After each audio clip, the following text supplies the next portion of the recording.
하나님의 말씀 받습니다. 히브리서 1장 1절로 9절까지의 말씀입니다. 한 절 한 절 교독하시고 마지막 절 한 목소리로 함께합니다. 옛적의 선지자들을 통하여 여러 부분과 여러 모양으로 우리 조상들에게 말씀하신 하나님이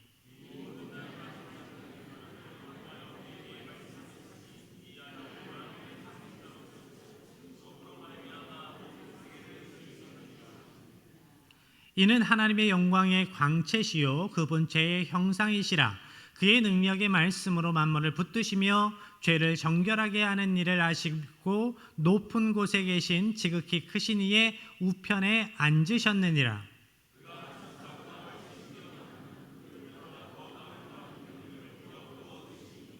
하나님께서 어느 때에 천사 중 누구에게 너는 내 아들이라 오늘 내가 너를 낳았다 하셨으며 또다시 나는 그에게 아버지가 되고 그는 내게 아들이 되리라 하셨느냐.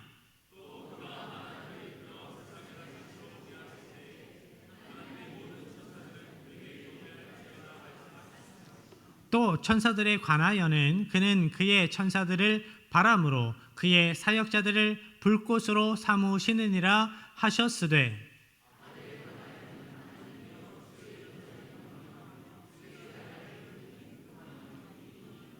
함께합니다.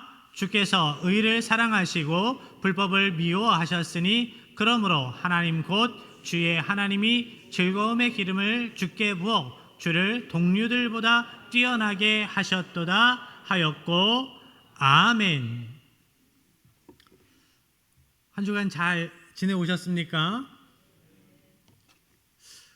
오늘날 믿음으로 살아가는 것이 여러분 어떻습니까?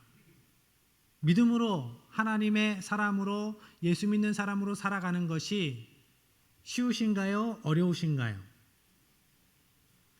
쉽기도 하고 어렵기도 하고 우리가 세상을 살아갈 때 신앙으로 살아갈 때 전혀 걸림이 없다? 아무 문제도 없다? 그것도 조금 이상한 겁니다. 왜냐하면 세상은 악하기 때문입니다. 세상이 악하기 때문이에요. 세상이 복음을 대적하기 때문입니다. 세상이 복음의 사람들을 그래서 당연히 대적하기 때문입니다. 그래서 때로 우리가 믿음으로 살아갈 때 어려운 일을 만나지요. 힘든 일을 만납니다. 복음의 대적자들을 만납니다. 악한 사람들을 만나고 악한 상황들을 만납니다. 우리가 복음을 대적하는 세상 속에 있기 때문에 믿음으로 살아가는 것이 어려울 때가 있습니다. 오늘 본문 히브리서의 저자가 누구인지는 분명하지 않습니다. 그렇지만 누구를 위해서 쓰여졌는가 그것은 분명합니다. 히브리서 내용 가운데 유대인들만 알 수 있는 제사장이나 제사나 어떠한 선지자의 글 이런 내용들이 있습니다.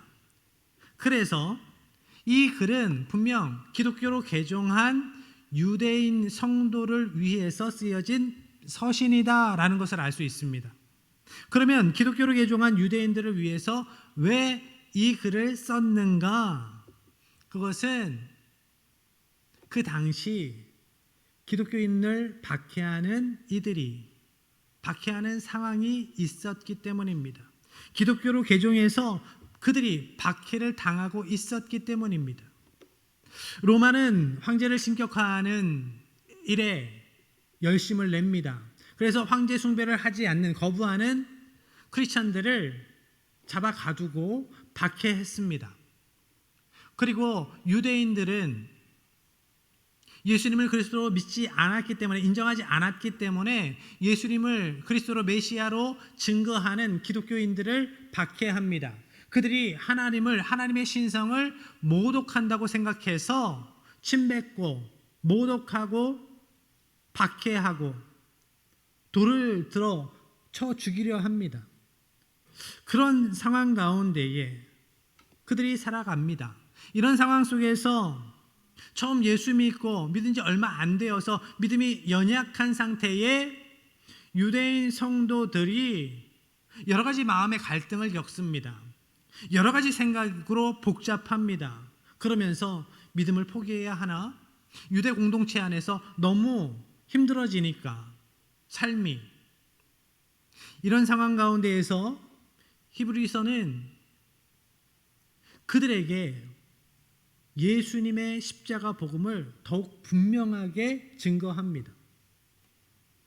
올바른 복음이 무엇인지를 설명하면서 그 십자가 복음 가운데에, 생명의 복음 가운데에 더욱 굳건히 서야 합니다. 굳건히 믿음으로 살아가야 합니다. 라고 권면하는 글이 히브리서입니다. 그리고 세상 속에서 올바른 믿음으로 살아가기 힘든 또 하나의 이유는 복음을 제대로 알지 못하기 때문입니다. 사도 바울도 전도 여행을 할 때 예수 믿는 사람들을 박해하는 수많은 유대인들을 만났습니다. 그들로 인하여서 힘들었습니다. 잊지 않은 말로 바울과 동행한 선교팀을 음해하고 힘들게 만드는 많은 사람들을, 많은 유대인들을 만났죠. 그렇지만 그때 바울은 그 모든 일에 일일이 변명하지 않았습니다. 그들의 치사한 공격에 일일이 자신을 변호하는 것이 아니라 십자가 복음을 전하는 데 더 집중을 합니다. 그들의 신앙이 어떻게 잘못된 것이고 그들의 믿음이 얼마나 왜곡된 것인지를 성경을 통해서 알려주면서 예수님이 그리스도이십니다 라는 것을 분명하게 전하는 데 집중을 했습니다.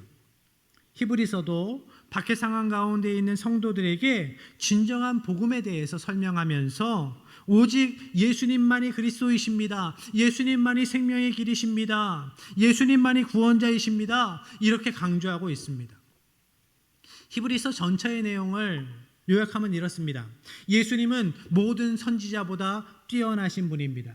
예수님은 모든 천사보다 뛰어나신 분입니다. 예수님은 이 땅에 있는 모든 대제사장보다 뛰어나신 영원한 제사장이십니다. 예수님은 그리스도이십니다. 예수님은 생명입니다. 이것이 히브리서에서 이야기하는 핵심 복음입니다. 그래서 오늘 본문의 말씀은 이렇게 시작이 됩니다. 1절의 말씀입니다.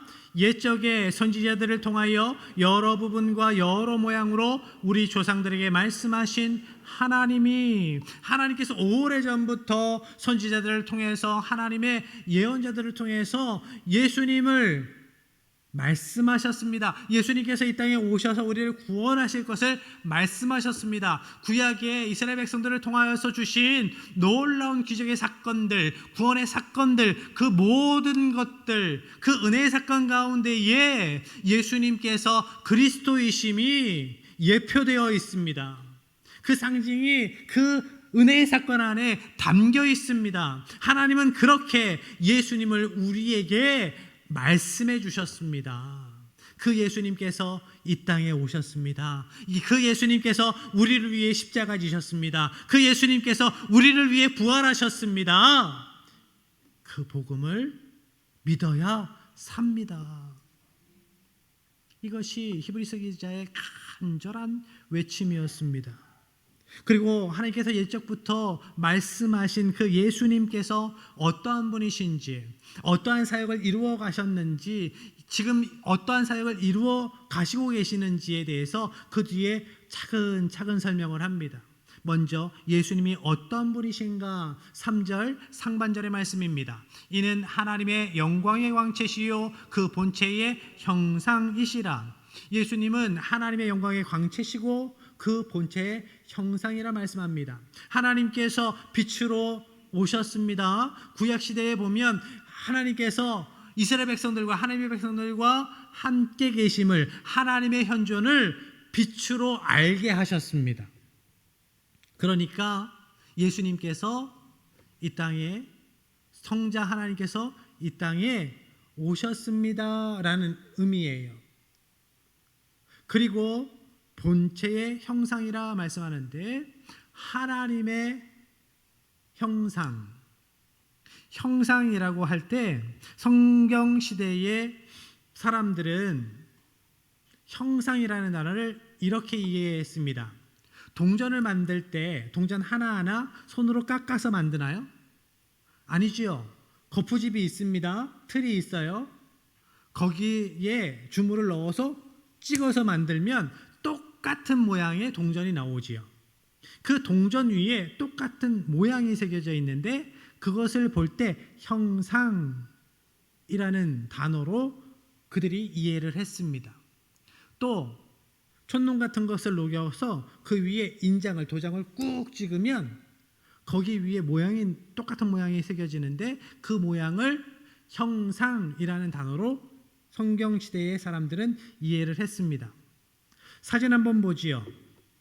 촛농을 녹여서 인장을 찍어서 만든 것 실입니다. 저게 찍힌 모양을 형상이라고 이해하는 것이고, 다음 사진 보지요. 저게 뭘까요? 로마의 동전 데나리온입니다. 예수님 공생의 당시 쓰였던 통용되었던 동전, 저 위에 새겨진 모양을 형상이라고 이해를 하는 겁니다. 데나리온과 관련한 성경 말씀이 있죠. 한날은 바리새인들이 예수님을 시험하기 위해서 찾아옵니다. 이렇게 질문하지요. 세금을 내는 것이, 로마의 세금을 내는 것이 옳습니까? 옳지 않습니까? 예수님께서는 그들의 악한 마음의 중심을, 그 마음의 동기를 아셨습니다. 예수님께서 이렇게 말씀하시죠. 세금 낼 돈을 가져와 봐라. 그때 사람들이 세금 낼 돈 데나리온을 가져옵니다. 로마 정부에 내야 하는 세금은 로마 동전으로, 로마 돈으로 내야 되기 때문에 저 로마 동전 데나리온을 가지고 온 겁니다. 예수님께서는 그 동전을 보시면서 이렇게 말씀하세요.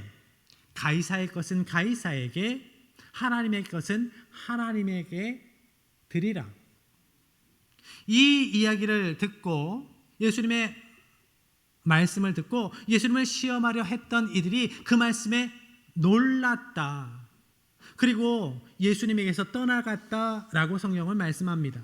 그런데 이 말씀이 왜 그렇게 놀라운 말씀이었을까?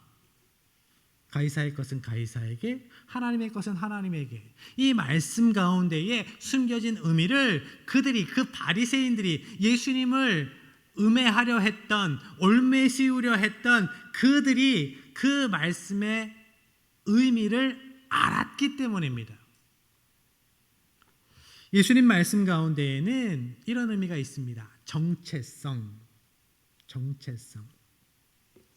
예수님께서 가지고 나온 데나리온, 저 앞면을 보면 이런 글이 쓰여 있습니다. 신 아우구스투스의 아들 티베리우스 가이사 아우구스투스. 이 긴 내용이 약자로 새겨져 있는 거예요. 무슨 얘기냐? 내 아버지는 신이야. 그리고 그러니까 누구도 신이다? 나도 신이야 라고 이야기를 하는 거예요. 자기 형상을, 자기 얼굴 모양을 동전에 새겨놓고 내가 신이야 라고 하는 거지요. 뒷면에 보면 의자에 누가 앉아 있습니다. 한 여성이 앉아 있어요. 그리고 이런 글이 써 있어요. 폰티프 보이십니까? 대제사장, 제사장이라는 뜻이에요. 맥심 폰티프라고 쓰여 있어서 지극히 높은 대제사장이라는 의미입니다. 그래서 로마의 황제 가이사는 자기가 신이라고, 자기가 지극히 높은 대제사장이라고, 그래서 너희들을 구원할 자는 나야, 너희들의 죄도 내가 사해 줄 수 있어 라고 자기를 신이라고 주장을 하는 겁니다. 그런 동전을, 저런 동전을 만들어서 예수님은 데나리온을 가지고 나온 사람들에게 이렇게 물으시는 겁니다. 너희의 신은 누구냐? 너희의 하나님은 누구냐? 가이사냐? 여호와이냐? 너희는 누구를 지극히 높은 영원한 대제사장으로 믿고 살아가느냐? 로마 황제는 동전에 자기 형상을 새겨놓고 자기가 신이라고 주장하지만 하나님께서는 세상을 창조하실 때 자기 형상으로 사람을 지으셨습니다. 사람 안에 하나님께서 자신의 형상을 새겨 놓으셨어요. 그래서 세금 논쟁에서 예수님께서 하신 이 말씀 안에는 이런 뜻도 있는 겁니다. 하나님의 형상으로 지음받은 너희는 누구 것이냐? 너희는 누구의 소유이냐? 너희는 누구에게 속해 있느냐? 너희 안에 누구의 형상이 있느냐? 진정 하나님의 형상이 있느냐? 하나님의 형상을 가진 자들이 그렇게 살아가? 그렇게 악한 마음의 중심으로? 이러한 의미가 합축적으로 그 질문에 담겨 있는 거예요. 가이사의 것은 가이사에게, 하나님의 것은 하나님께 드리라.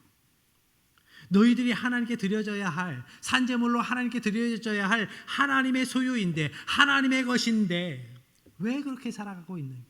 왜 그렇게 악한 마음의 중심으로 살아가고 있는가? 그리고 예수님께서 이런 말씀도 하셨습니다.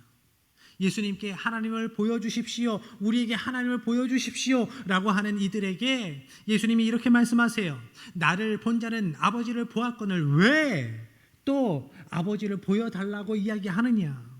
예수님의 모습 가운데에 성부 하나님의 모습이 있다 하십니다. 예수님 안에 하나님의 형상이 있고, 또한 예수 믿는 우리에게, 예수 믿어 하나님의 자녀된 우리에게 하나님의 형상이, 예수님의 형상이 있다라고 말씀을 하십니다.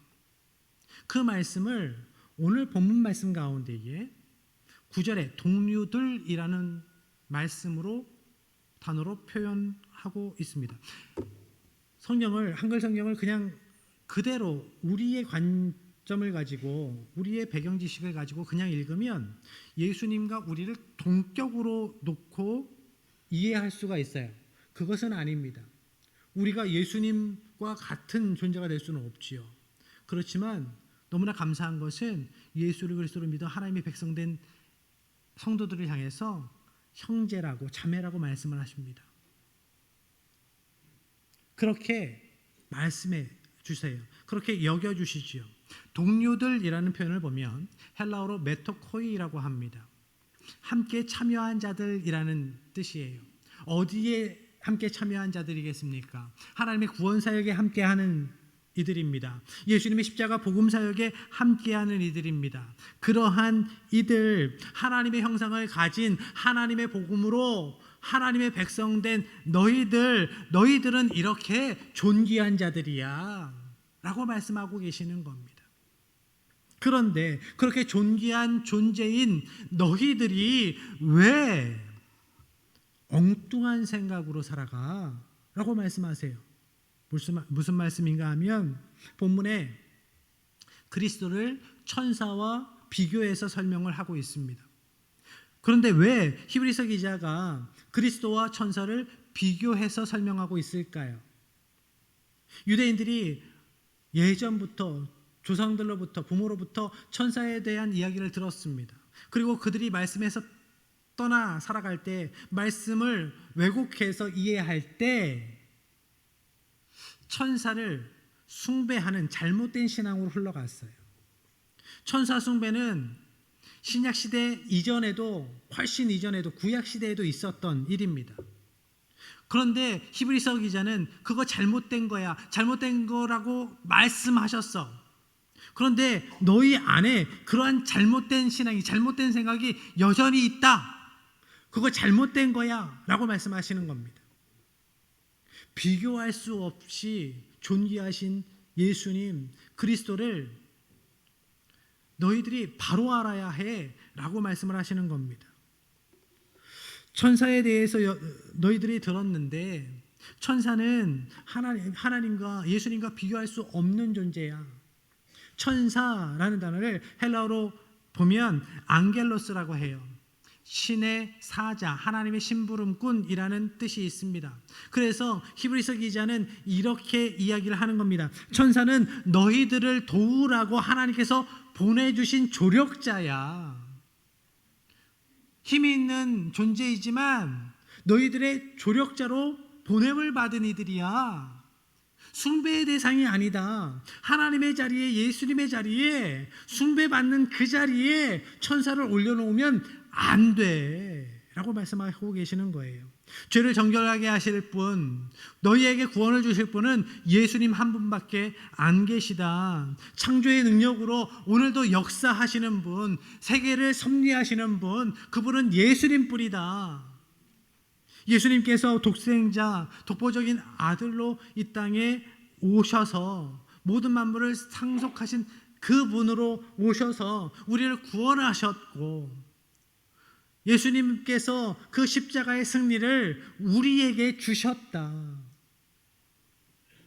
그 십자가에서 성취하신 그 구원의 상속자로 우리를 부르셨다. 그러니 엉뚱한 생각하지 말고 복음을 제대로 알고 하나님이 어떠한 분이신지, 예수님이 어떠한 분이신지를 제대로 알고 제대로 신앙생활해야지 라고 이야기를 하고 있는 겁니다.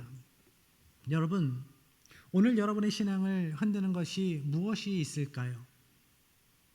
어려운 인생의 문제들, 상황들, 악한 사람들, 그러한 상황과 그러한 사람들이 여러분의 믿음을 흔들고 있습니까? 내 믿음을 흔드는 악한 사람들과 그 문제들, 힘들지요. 당연히 힘들지요. 그렇지만 거기에 집중하면 안 됩니다. 거기에 집중하면 답이 나오지 않아요. 하나님께 집중해야 합니다. 복음에 집중해야 하죠. 말씀에 집중해야 합니다. 그런데 이것을 알면서도 많은 경우에 그 상황에 집중해요. 그 악한 사람을 묵상해요. 아, 저걸 죽여 살려. 그러고 있단 말이죠.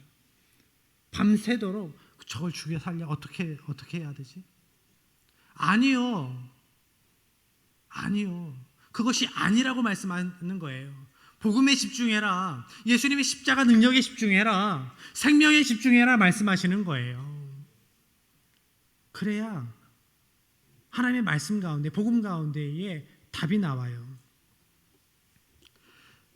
그 문제 상황에 그 악한 사람들에게 집중하다 보면 여러 가지 생각이 나를 감싸다가, 나를 둘러싸다가 그 여러 가지 생각이 갇혀버립니다.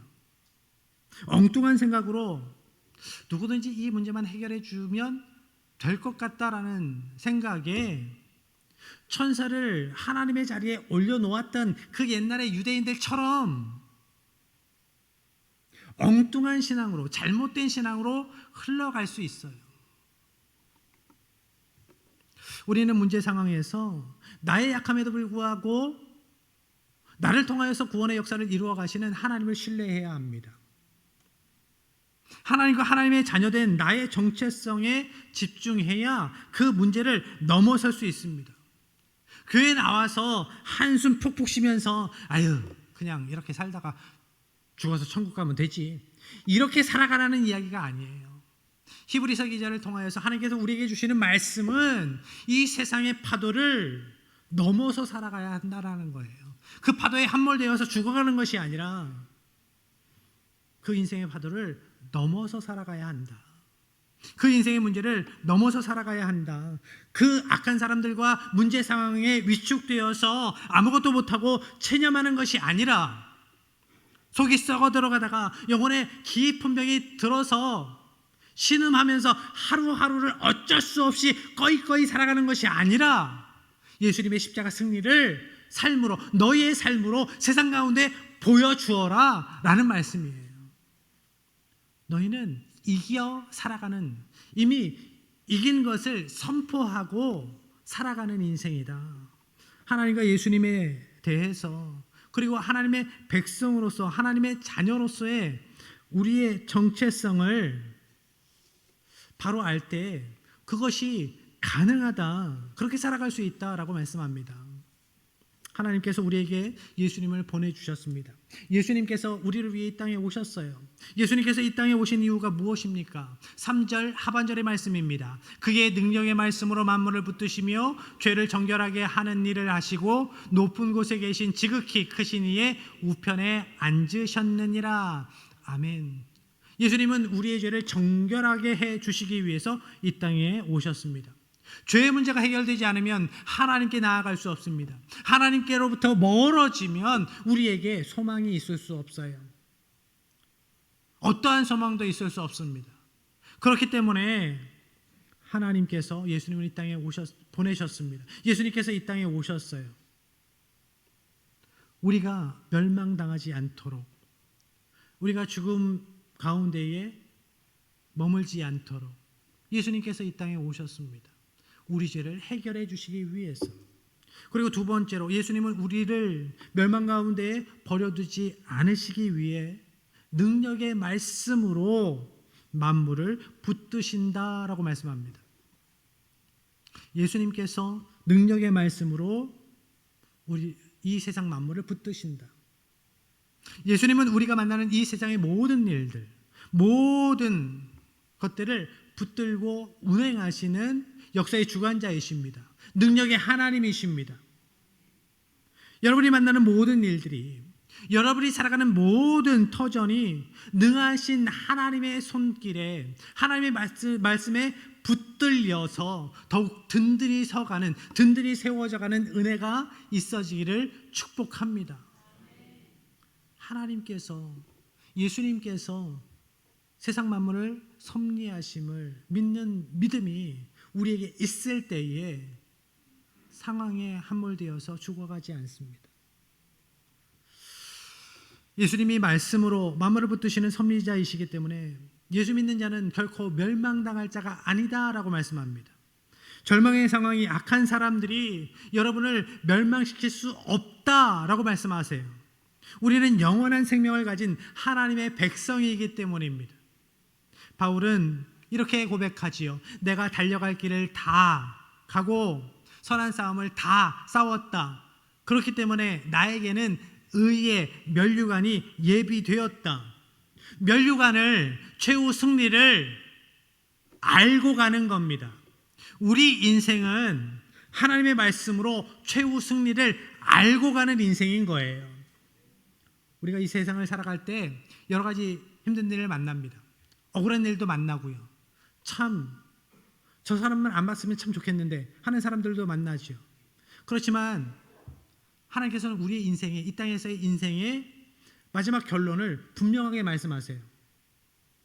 우리가 이 땅에서 어떤 일을 만나도, 어떠한 악한 상황들을 만나도, 어떤 악한 사람들을 만나도 우리 인생, 이 땅에서의 인생의 결론은 무엇입니까?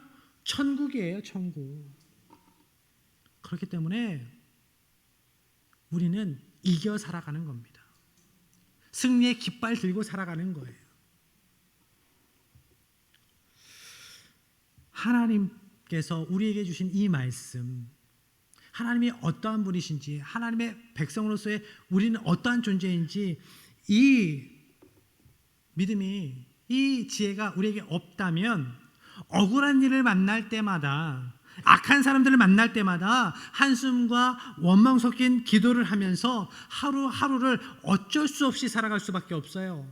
그렇지만 우리가 분명한 믿음, 분명한 복음 위에 우리가 분명히 섰을 때, 굳건히 섰을 때 우리는 세상 가운데에서 눈물이 아니라, 한숨이 아니라 찬양으로, 기쁨으로, 구원의 감격으로 살아갈 수 있는 겁니다. 바라기는 분명한 복음 위에 서시길 바랍니다. 분명한 하나님에 대한 지식으로, 분명한 하나님의 백성으로서의 정체성으로 살아갈 때 여러분이 만나는 모든 인생의 문제들, 문제가 되지 않고 하나님의 섭리 가운데 합력하여 선을 이루시는 하나님의 은혜 가운데에 더욱더 아름다운 모습으로 서가는 귀한 하나님의 자녀들, 여러분의 삶이 되기를 주님의 이름으로 간절히 축복합니다. 이 시간 하나님께 기도하는 마음으로 찬양하겠습니다. 하나님, 어떠한 상황에서도 예수님의 십자가 바라보게 하여 주시옵소서. 복음 위에 굳건히 서게 하여 주시옵소서. 그래서 상황을 두려워하지 않고 사람에 좌절하지 않고 하나님의 말씀으로 믿음의 담대함으로 살아가게 하여 주시옵소서. 이러한 믿음의 고백으로 간절함으로 우리가 찬양하고 기도합니다.